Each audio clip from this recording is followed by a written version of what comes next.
The notification buzzed at 2:43 a.m., a soft vibration against the nightstand, barely loud enough to wake someone. But it woke me. I stared at the screen, half asleep, expecting nothing important. Just another useless metric from the health app. Instead, I saw it. Workout completed. Calories burned, 402. Duration, 45 minutes. Heart rate, 150 BPM. I didn't move. Beside me, she slept quietly, curled under the blanket, breathing slow and steady, peaceful. The room was dark except for the pale glow of my phone. I looked at the timestamp again. 2:01 a.m. to 2:46 a.m. I turned my head toward her. Still asleep, still breathing softly. Her wrist was resting near the pillow. The Apple Watch was gone. A small thing to notice. But small things matter. They're the cracks where truth leaks out. I opened the synced health data again. Scrolled slowly. The graph looked like a heart attack. Her pulse climbing. Holding steady at 150. Then dropping suddenly. 45 minutes. Not walking. Not jogging. That pattern meant something else. I knew because I work with numbers. Numbers don't lie. People do. Morning came too quickly. She stretched beside me and smiled. Morning. I watched her for a moment. Then asked calmly, "Did you sleep okay?" She nodded. "Yeah." Like a rock. I held up my phone. Funny. A pause. "Your watch says you burned 400 calories at 2 in the morning." She blinked. Just once. Then she laughed. I must have forgotten to turn off a workout or something. Her eyes didn't move. I was sleeping. Of course. Sleeping. The thing about lies is that they don't collapse all at once. They unravel, thread by thread. I didn't argue. Didn't accuse. I just nodded and said, "Technology's weird." She smiled again. Relieved. That smile stayed with me all day. Not because it fooled me. Because it didn't. That night, after she showered, I opened the health data again. History. Patterns. Wednesday. Last week. Same time. 1:58 a.m. 417 calories. Week before. 2:06 a.m. 392 calories. Every Wednesday. 40 to 50 minutes. Heart rate always between 145 and 155 BPM. That's not insomnia. That's cardio. I opened the location permissions. The watch had logged GPS movement during those sessions. Not much. Just one location. A small apartment complex across town. I zoomed in. Building C. 3rd floor. Same coordinates every Wednesday. I stared at the screen for a long time. Then I closed it. When she came to bed, I wrapped an arm around her. She relaxed instantly. Comforted. Safe. Long day? She asked. Yeah. She kissed my shoulder. You work too hard. Maybe. But numbers were starting to work for me. Not against me. Because the next thing I noticed was strange.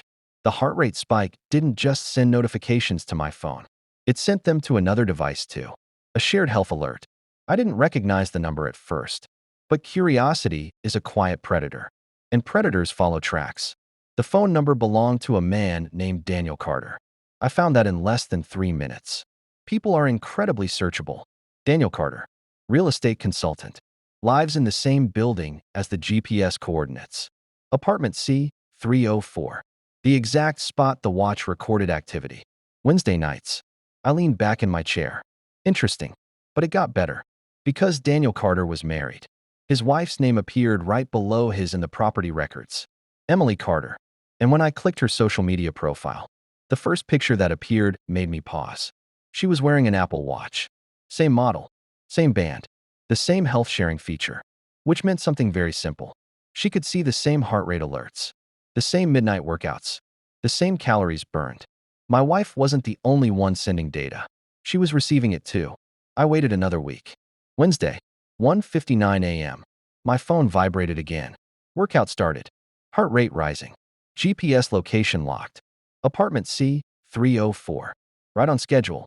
I opened another window. Emily Carter's public fitness feed. It updated 30 seconds later. Daniel completed a 45-minute workout. Calories burned, 398. Heart rate, 152 BPM. 2 athletes. Same location. Same time. Same activity. I sat in the dark watching the numbers climb. The truth didn't feel dramatic. It felt mathematical. Predictable. Which made the next step obvious. I sent Emily Carter a message. No accusations. Just one screenshot. Then another. Then the GPS map.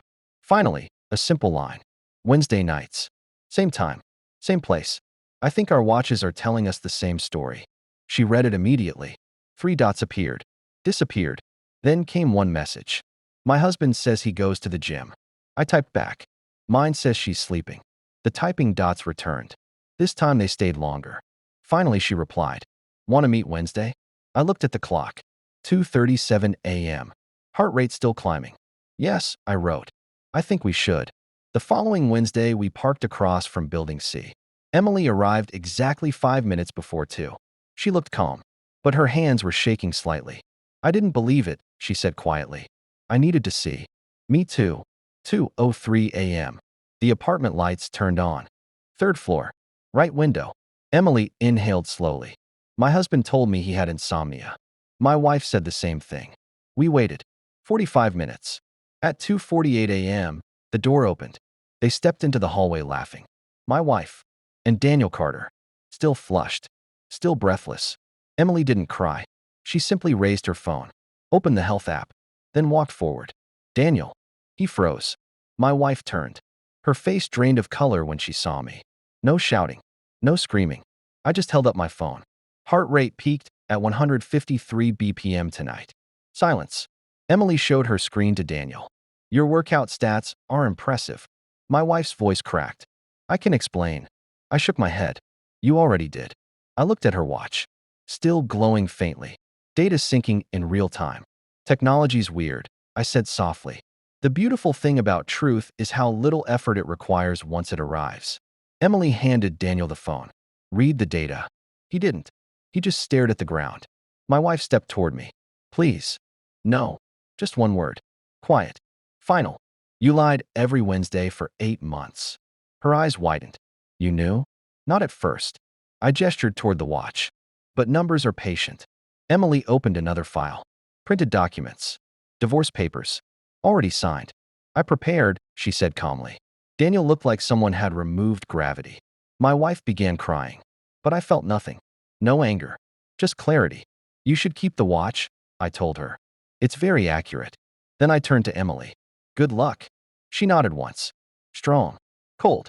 Like someone who had already buried something. We walked away in opposite directions. 2 strangers connected by the same betrayal. 2 witnesses to the same lie. Behind us, their voices rose. Panicked. Broken. But the numbers had already spoken. Weeks passed. Divorce paperwork moved quietly through the system. No arguments. No apologies. Nothing left to negotiate. Sometimes I still see fitness notifications on my phone. Residual data from an account that hasn't fully disconnected. Heart rate. Steps. Calories. Life measured in numbers. It's strange. The body always tells the truth, even when the mouth refuses. I deleted the health sharing feature yesterday. No more alerts. No more midnight workouts. No more lies disguised as data. Just silence. And peace. Because the last thing I learned from that watch was simple. Trust isn't broken in a moment. It erodes in patterns. And once you see the pattern, you never unsee it.